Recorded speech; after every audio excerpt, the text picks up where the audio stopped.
어떻게 된 일인지 가면 갈수록 우리의 삶이 빠듯해집니다. 한치의 여유도 없습니다. 우리 사회는 가면 갈수록 발전하는 것 같지만 더 여유가 없어지고 있습니다. 비단 코로나 때문만은 아닐 것입니다.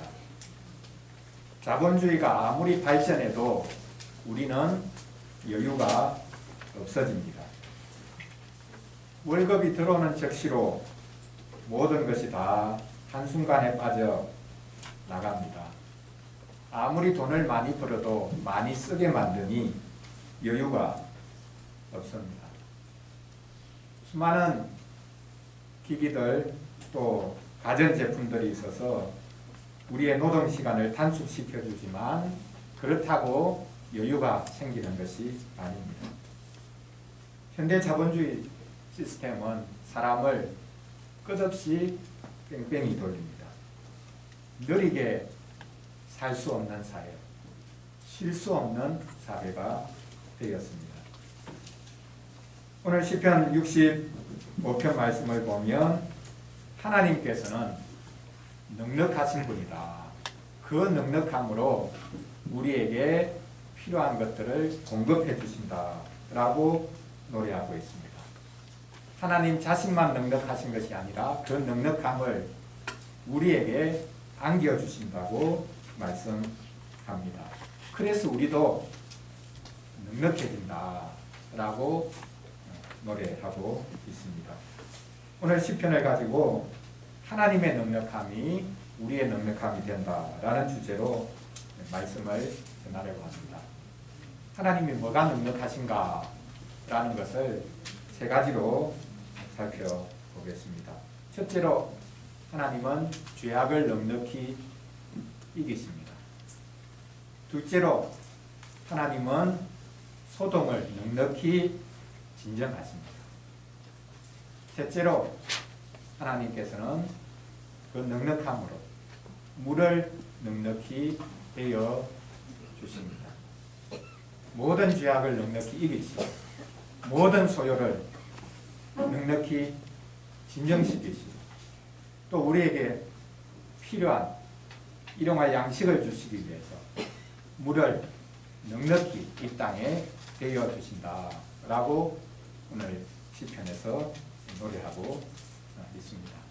첫째로 죄악을 넉넉히 이기신다 라는 것을 우리가 한번 살펴보겠습니다. 오늘 시편 65편 1절부터 4절까지의 말씀에 보면 시인은 하나님께서 죄악을 넉넉히 이기셨다라는 것을 노래하고 있습니다. 3절을 보십시오. 시인은 지금 죄를 깊이 깨닫고 있습니다. 죄가 자기를 이겼다고 노래하고 있습니다.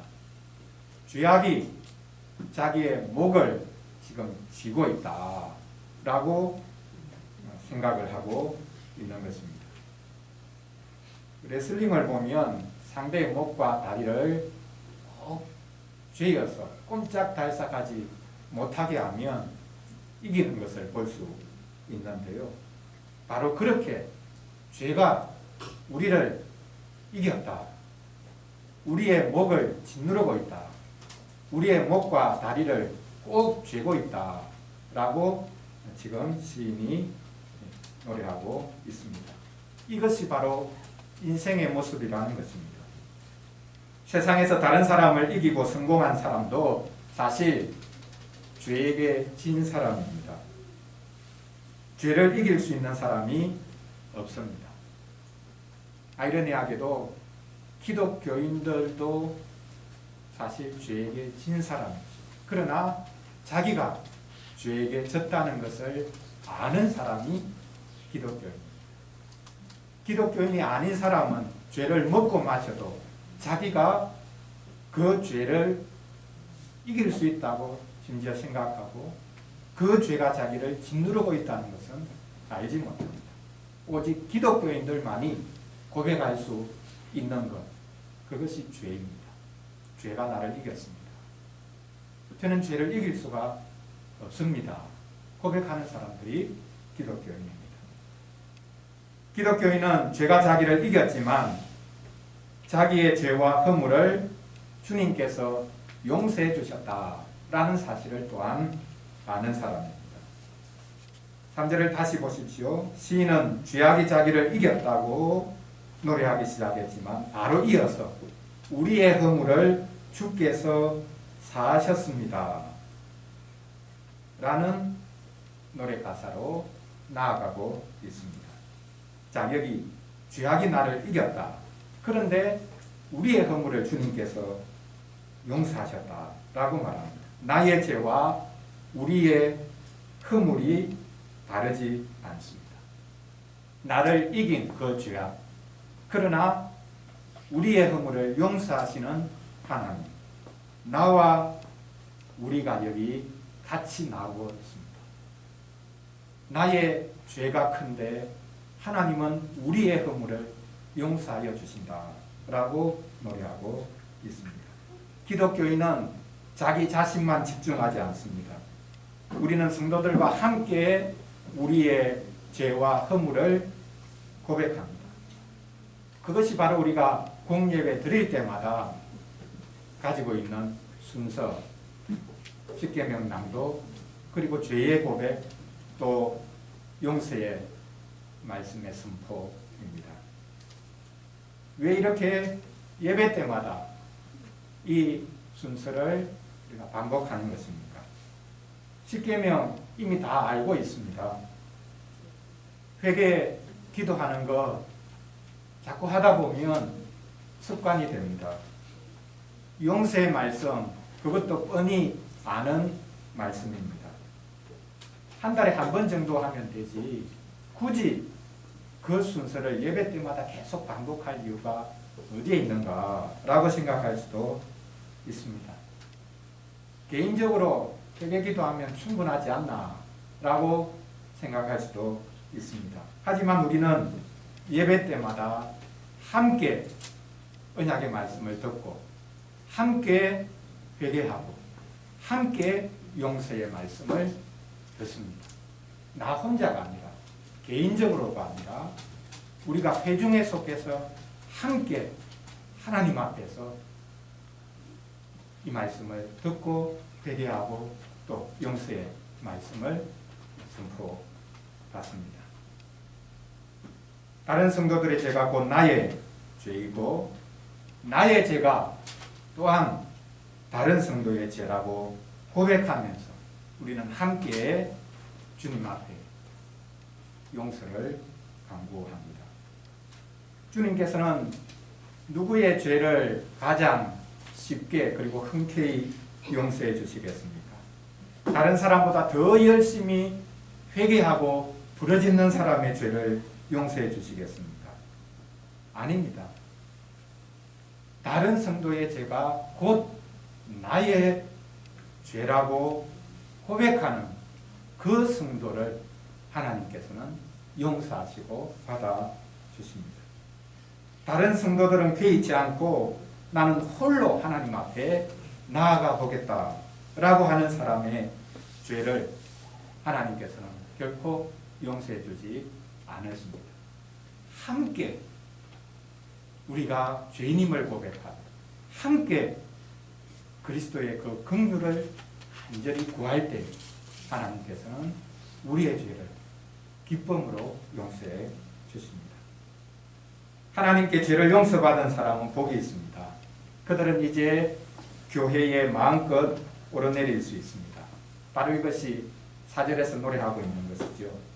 주께서 택하시고 가까이 오게 하사 주의 뜰에 살게 하신 사람은 복이 있나이다. 그리고 마지막으로 시인은 자신이 만족하다고 노래합니다. 우리가 주의 집, 곧 주의 성전의 아름다움으로 만족하리이다. 주님의 집이 너무 아름다워서 참 만족합니다. 주님의 성전이 너무나 아름다워서 만족합니다 라고 말합니다. 성전에 금이 잔뜩 발려져 있어서 그 성전이 아름답다는 말이겠습니까? 그렇지 않습니다. 도대체 성전에 하나님의 집에 무엇이 있길래 성전으로 하나님의 집으로 그 아름다움으로 만족한다고 말합니까? 성전에 하나님의 용서가 있기 때문입니다. 죄악이 나를 이겼지만 우리의 허물을 주님께서 용서해 주신다는 것을 성전에서 말씀을 통하여 선포받을 수 있기 때문에 그 성전이 아름다운 곳이다. 그 성전으로 나는 만족한다. 라고 이 시인이 노래하고 있습니다. 복수가 아름다운 것이 아닙니다. 용서만큼 아름다운 것이 없습니다. 하나님께서 예배를 통해 우리의 죄악을 용서해 주시기 때문에 이 예배가 아름답습니다. 하나님께서 교회를 통해 우리에게 용서를 선포해 주시기 때문에 우리는 교회로 만족합니다. 이렇게 하나님께서는 우리의 죄악을 넉넉히 용서해 주신다라는 것을 우리가 크게 기뻐해야 하겠습니다. 둘째로 하나님의 그 넉넉하심은 교회 안에서만 일어나는 것이 아닙니다. 온 세상을 향해서 하나님께서 베푸시는 넉넉함이 있습니다. 그것은 세상의 모든 소요를 넉넉히 진정하시는 것입니다. 5절부터 8절까지의 말씀을 보십시오. 시인의 시선은 이제 성전만 향하고 있는 것이 아닙니다. 성전의 아름다움을 묘사하다가 이제는 그 시선을 온 세상으로 향하고 있습니다. 5절을 보십시오. 우리 구원의 하나님이시여 땅의 모든 끝과 먼 바다에 있는 자가 의지할 주께서 의를 따라 의미하신 일로 우리에게 응답하시리이다. 먼저 시인은 하나님께서 자기 백성을 용서하셨다, 구원하셨다라는 것을 노래했습니다. 그 하나님께서 이제는 땅의 모든 끝과 먼 바다에 있는 자가 의지할 주님이시라 라고 노래하고 있습니다. 하나님의 백성인 우리의 하나님만이 아니라 이 하나님은 온 세상이 땅 끝에 있는 자들이 의지할 주님입니다 라고 노래하고 있습니다. 우리는 하나님을 나의 하나님이라고 그렇게 소유할 수가 없습니다. 자기 백성을 구원하시는 하나님, 그리고 땅 끝에 있는 자가 의지할 주님이 다른 분이 아닙니다. 같은 분입니다. 한 분이십니다. 하나님의 백성의 구원과 온 세상의 소망이 대조되는 것이 아닙니다. 하나님이 이스라엘 자손을 먼저 구원해 주신 것은 세상을 위한 것입니다. 하나님께서 애굽에서 이스라엘 자손을 구출해 내신 것, 그것은 온 세상을 위한 것입니다. 결국에는 그것이 애굽을 위한 것도 사실 됩니다. 심판을 통해서 하나님께서는 애굽조차도 나중에 불러내실 것입니다. 온 세상 가운데 하나님의 구원과 영광을 보여주시기 위해서 먼저 자기 백성을 건져내신 것입니다. 세상은 교회의 구원을 보고 땅 끝까지 하나님을 의지하게 될 것입니다. 우리가 이 사실을 잊지 말아야 할 것입니다. 우리가 먼저 구원받은 것은 세상 때문이다. 세상을 이후에 불러내기 위해서 우리를 먼저 부르셨다라는 것을 우리가 잊지 말아야 합니다. 우리가 먼저 찬양하고 그 다음에 이후에 찬양할 이들이 있는 것입니다. 하나님의 베푸시는 구원이 얼마나 강력한 것인지 6절 7절에 보면 그림원으로 노래하고 있습니다. 산과 바다 이야기를 하죠. 산처럼 든든하게 서 있는 것이 없기 때문입니다. 바다처럼 넓고 요동치는 것이 없기 때문입니다. 그래서 노래하죠. 주는 주의 힘으로 산을 세우시며 권능으로 띠를 띠시며 바다의 설렘과 물결의 흔들림과 만민의 소요까지 진정하시나이다. 하나님께서 산을 든든히 세우신다. 하나님께서 요동치는 바다를 잠잠케 하신다. 라고 노래합니다. 여기서 우리는 하나님께서 창조주이심을 알 수 있습니다. 하나님께서 만드셨고 만드신 것을 다스리신다. 라는 것을 노래하고 있습니다. 구원의 하나님을 노래한 시인이 이제는 자연 만물을 지으시고 다스리시는 하나님을 노래하고 있습니다. 자연 만물은 우연히 있게 된 것이 아닙니다. 하나님이 만드셨고 하나님이 만드셨으니 지금도 다스리고 계십니다. 산들도 우뚝 세우시고 뛰노는 물결도 사람이 감당할 수 없는 그 물결도 하나님은 잠잠케 하십니다. 산이 든든히 서 있는 것도 하나님께서 하시는 일이고 거대한 바다 물결이 잠잠해지는 것도 하나님께서 하시는 일입니다. 이렇게 산과 바다를 먼저 이야기하고 있는 이유는 바로 다음에 언급되어 있는 만민의 소요를 말하기 위함입니다. 하나님께서는 세상의 소요, 뛰노는 것, 소동하는 것, 그것을 잠잠케 하신다고 말씀하고 있습니다. 오늘 시편이 시작하면서 찬송이 시온에서 주님을 기다린다 라고 하지 않았습니까?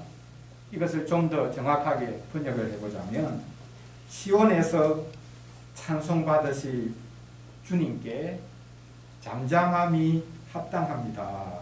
여기 기다린다 라는 이 말이 잠잠하다 라는 뜻입니다.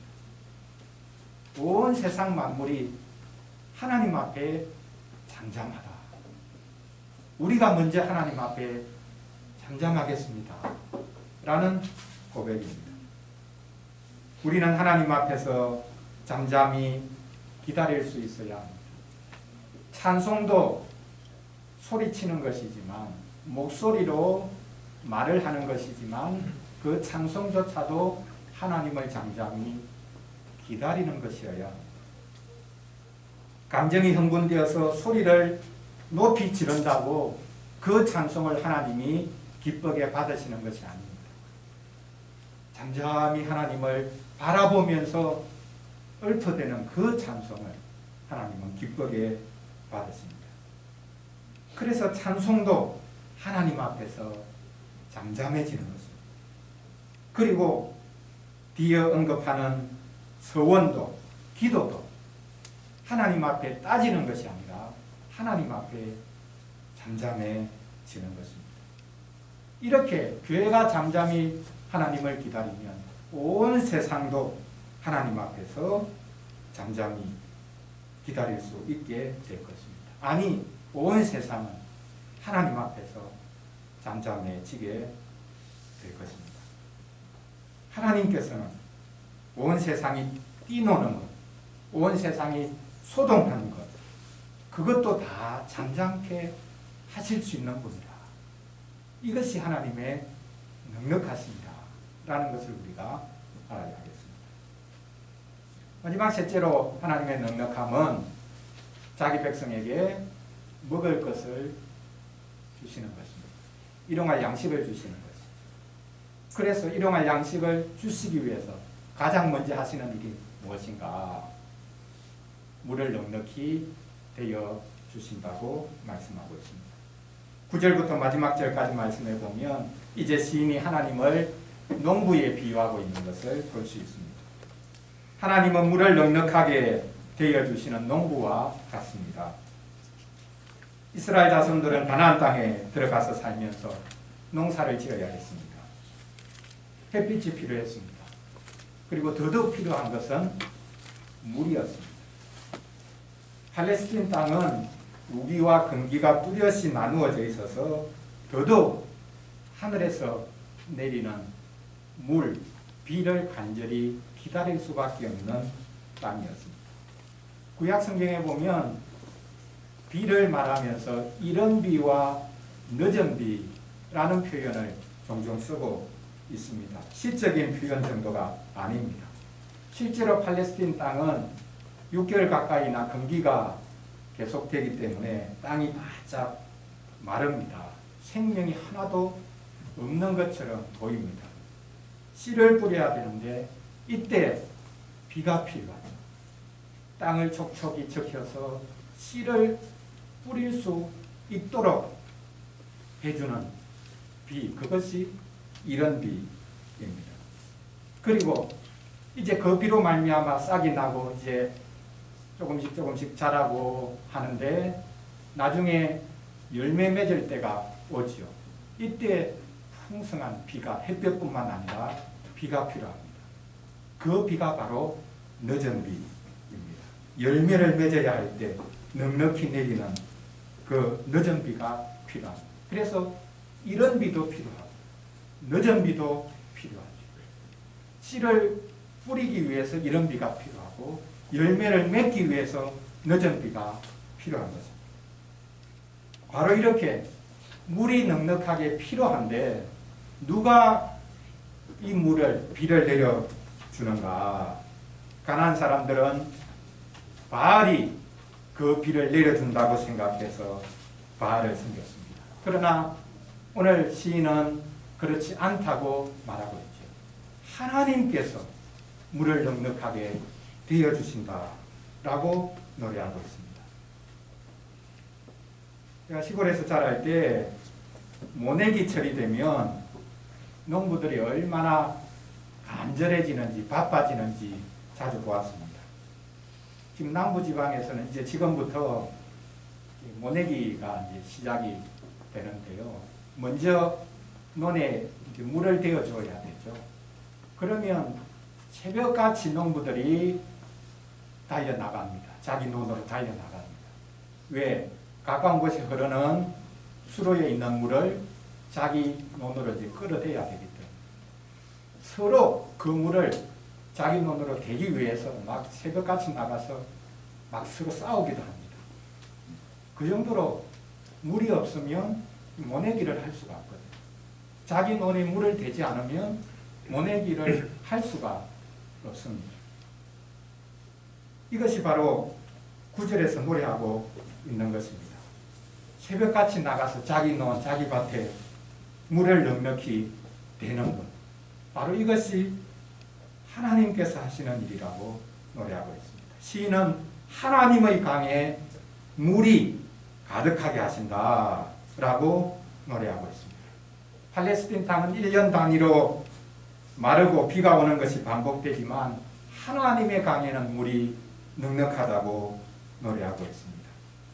하나님께서는 바짝 마른 땅에 비를 내려주시고 물을 대어 주십니다.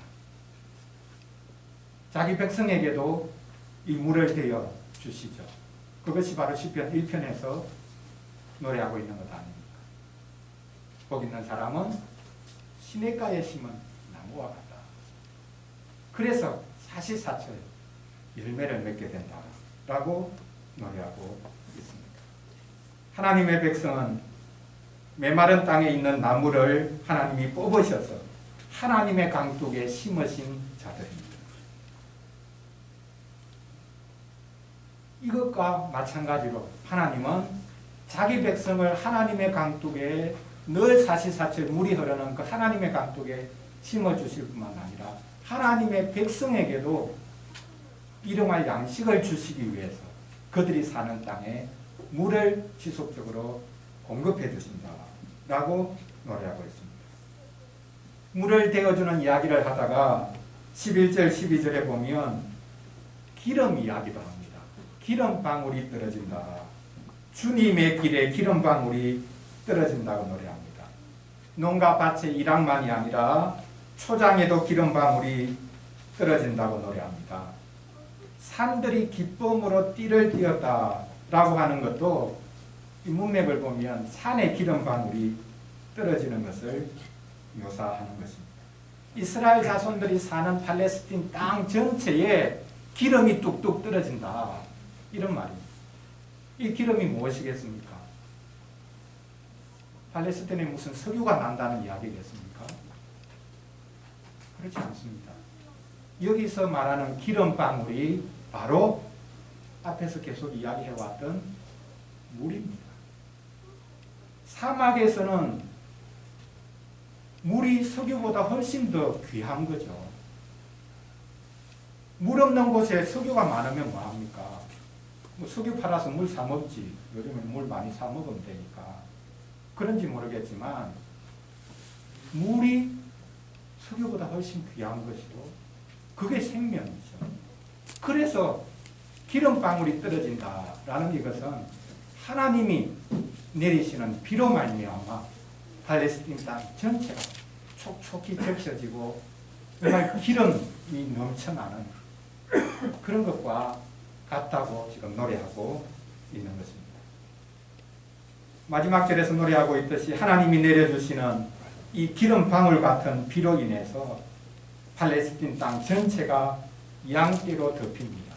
그리고 곡식으로 덮입니다. 하나님은 모든 것에 생명을 주시고 자라게 하는 물을 넉넉하게 되어 주시는 분입니다. 그래서 먹을 것이 넉넉하도록 해 주십니다. 우리가 먹을 걱정을 많이 하는데요. 사실 하루에 한 끼만 먹어도 우리가 살 수 있지 않습니까?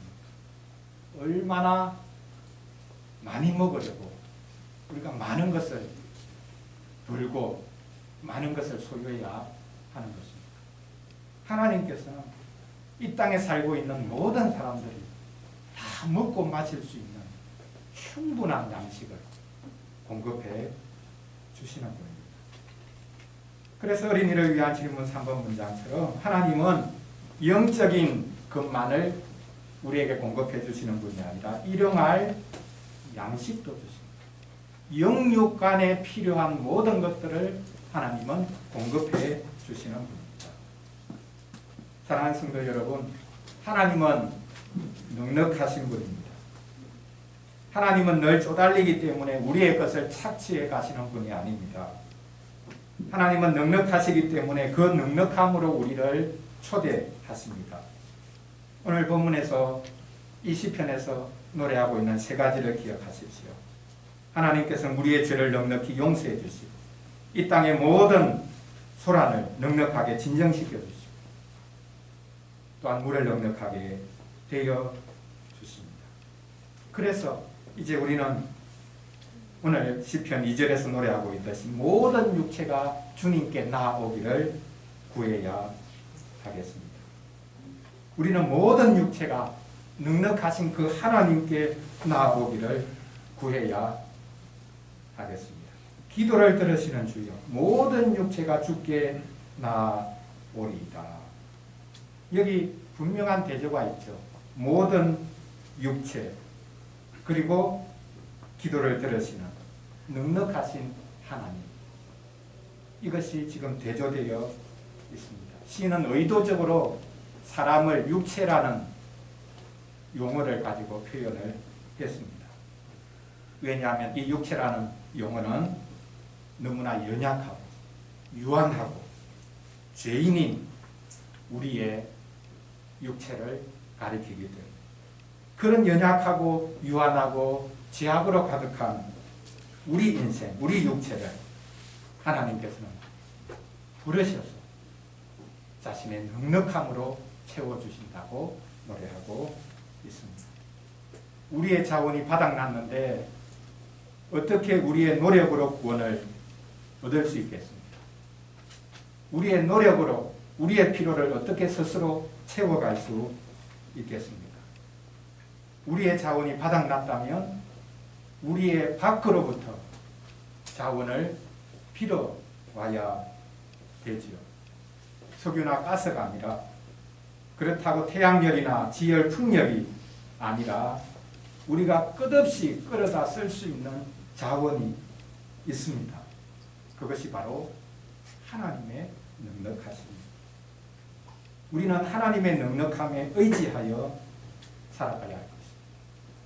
하나님은 그리스도를 통해 성령의 능력으로 우리에게 필요한 것들을 지금도 넉넉하게 공급해주고 계십니다.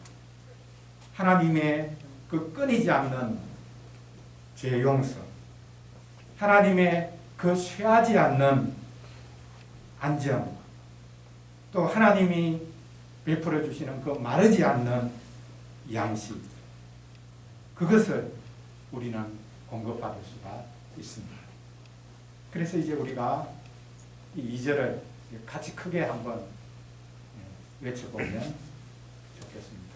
우리만이 아니라 우리가 사실 육체죠. 그 모든 육체가 주님께 나아와서 그 넉넉함을 누릴 수 있기를 간절히 바라고 또 소망하면서 같이 구절을 읽고 마치겠습니다. 2절입니다. 기도를 들으시는 주여, 모든 육체가 주께 나아오리이다. 아멘. 기도하겠습니다. 하나님 아버지, 저희는 하나님의 능력에 대해 의심할 때가 많습니다.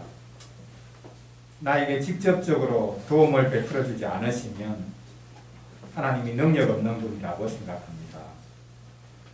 저희는 항상 저희 자신과 관련하여 하나님의 능력을 측정합니다. 하나님은 모든 것에 대해 넉넉하신 분임을 알도록 도와주시옵소서. 하나님은 그 넉넉하심에 우리를 참여시켜 주신다는 것을 알도록 도와주시옵소서. 더 나아가 하나님은 그 넉넉하심으로 우리의 부족함에 동참하신다는 것을 알도록 도와주시옵소서.